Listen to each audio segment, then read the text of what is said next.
Aman Benson. Le journal des stratèges. Boris Kalt.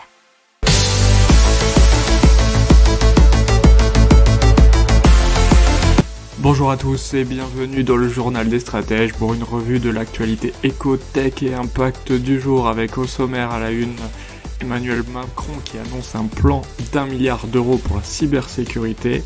Dans l'économie, les habitudes des Français sur Internet qui ont vraiment changé en 2020. Carrefour qui fait sa meilleure performance depuis 20 ans. Air France KLM qui a perdu 7,1 milliards d'euros l'année dernière. Popot Duck, un canard comique de cuisine dans les technologies. Dans l'impact, on parlera d'insectes qui rend comestibles les insectes.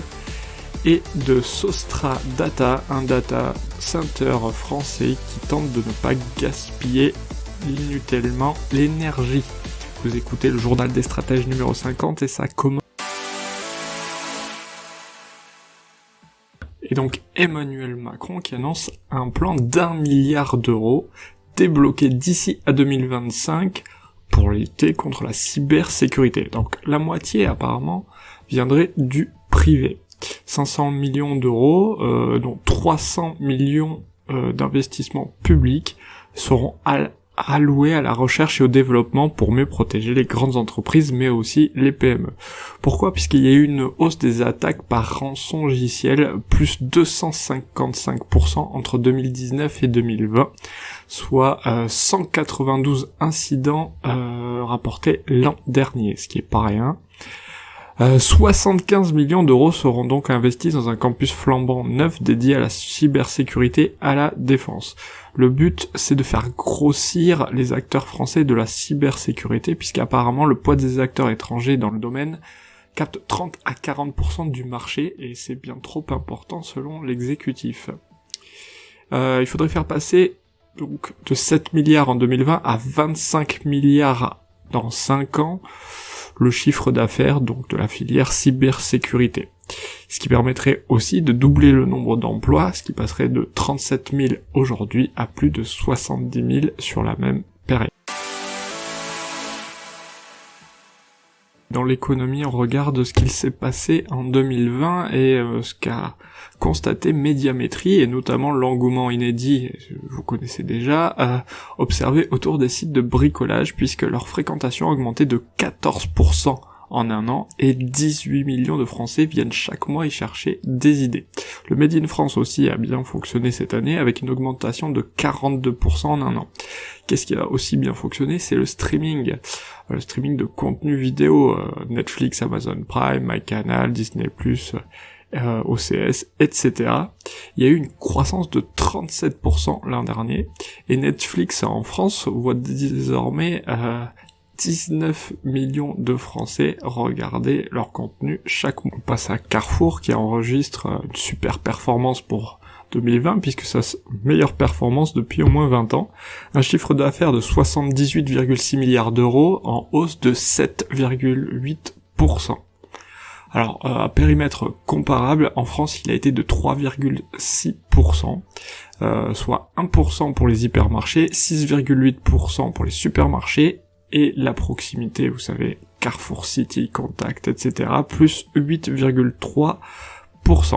Alors, Carrefour s'est fixé de nouveaux objectifs pour les prochaines années, 2,4 millions d'euros d'économie de coûts supplémentaires en année pleine à l'horizon 2023, et avoir une génération de trésorerie disponible supérieure à 1 milliard dès cette année. Des moins bonnes nouvelles pour Air France KLM, qui a donc perdu 7,1 milliards d'euros l'année dernière.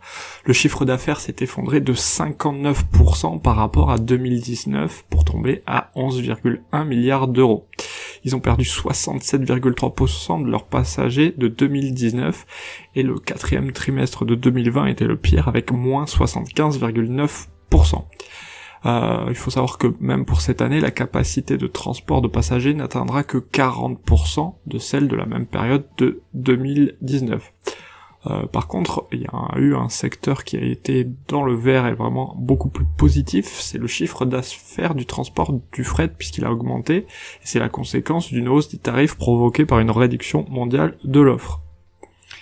Le plus gros problème, c'est la dette qui a quasiment doublé pour Air France KLM et elle va atteindre 11 milliards.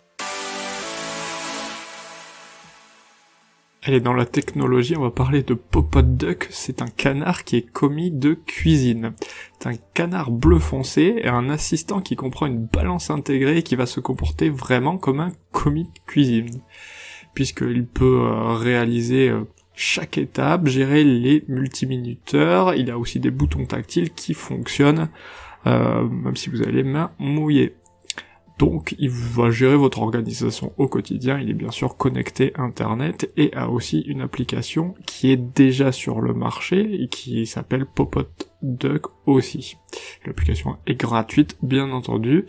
Ce super robot coûtera 199 € à l'achat bien sûr et il rentrera sur le marché entre juin et septembre 2021 et sera vendu directement à domicile.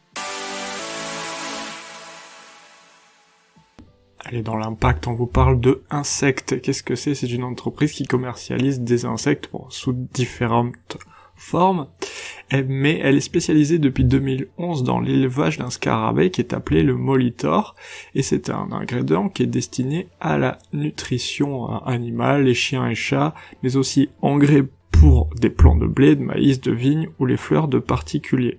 Ça permet de produire plus localement des protéines et des engrais bio pour les chaînes alimentaires en France.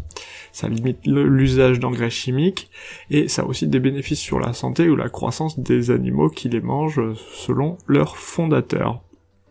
Alors ce sont tout simplement des fermes d'élevage d'insectes où tout est automatisé à la fois pour nourrir les insectes, les récolter les larves et pour les transformer en aliments.